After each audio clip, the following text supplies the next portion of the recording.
அனைவருக்கும் வணக்கம். சட்டமன்ற கிடைத்த முக்கிய அறிவிப்பின்படி ஜூன் மாதம் 1ஆம் தேதி முதல் மக்களே உஷாராக இருங்கள். வாகன ஓட்டிகளுக்கு தற்போது புதிய விதிமுறைகள் தமிழக போக்குவரத்துறை அறிவிக்கப்பட்டுள்ளது. அதன்படி என்ன புதிய மாற்றங்கள், என்ன புதிய விதிமுறைகள் எல்லாமே இப்போ நம்ம பிரீஃபாக பார்க்கலாம். மறக்காம ஸ்கிப் பண்ணாம பாருங்க.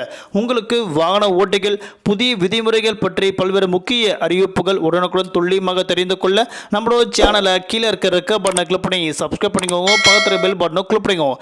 இந்த வீடியோ உங்களுக்கு பிடிச்சிருந்தா லைக் பண்ணுங்க. இப்போ வாங்க வீடியோக்குள் போகலாம்.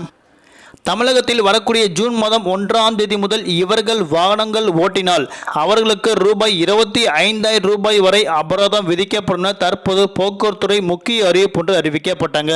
அதன்படி 25,000 வரை அபராதம் வசூலிக்கப்படும் அறிவிக்கப்பட்டாங்க.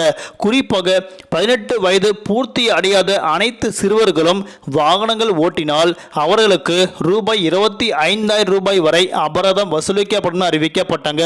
குறிப்பாக அந்த வாகனங்கள், அதாவது பிடிப்பட்ட வாகனங்கள் உரிமையாளர்களுக்கு அந்த ஆர்சி புக் ரத்து செய்யப்படும் அறிவிக்கப்பட்டாங்க. குறிப்பாக 18 வயது நிரம்பாத அனைத்து சிறார்களும் பிடிப்பட்டால் அவர்களுக்கு 25,000 வரை அபராதம் விதிக்கப்படும். அது மட்டும் இல்லாமல் 25 வயதாகும் வரை அவங்களுக்கு வாகன ஓட்டிகள் உரிமம் வழங்கப்பட மாட்டாது என அறிவிக்கப்பட்டாங்க.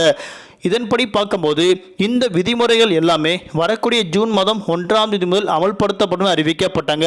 பிடிப்பட்ட சிறாருக்கு 25,000 அபராதம் மற்றும் 25 வயதாகும் வரை ஓட்டுநர் உரிமம் வழங்கப்படாது என அறிவிக்கப்பட்டனர். இந்தியாவிலேயே அதிக சாலை விபத்துகளும் அதனால் ஏற்படும் உயிரிழப்புகளும் தமிழ்நாட்டில்தான் அதிகமாக உள்ளதென அறிவிக்கப்பட்டனர். அதன் கருத்தில் கொண்டு குறிப்பாக இந்த புதிய விதிமுறைகள் நடைமுறைப்படுத்தப்பட்டதாக தற்போது அறிவிக்கப்பட்டாங்க.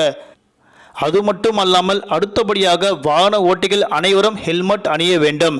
அது மட்டுமல்லாமல் வாகன ஓட்டிகள் குறிப்பாக அவர்கள் நம்பர் பிளேட்டை சரியாக பொருத்தியுள்ளதா என கண்காணிக்கப்பட வேண்டும் அறிவிக்கப்பட்டாங்க. வாகன ஓட்டிகள் அனைவரும் நம்பர் பிளேட்டை சரியாக பொருத்தப்பட வேண்டும். அப்படி செய்யவில்லை என்றால் அவர்களுக்கு ரூபாய் 1000 வரை அபராதம் வசூலிக்கப்படும் அறிவிக்கப்பட்டனர். நன்றி, வணக்கம்.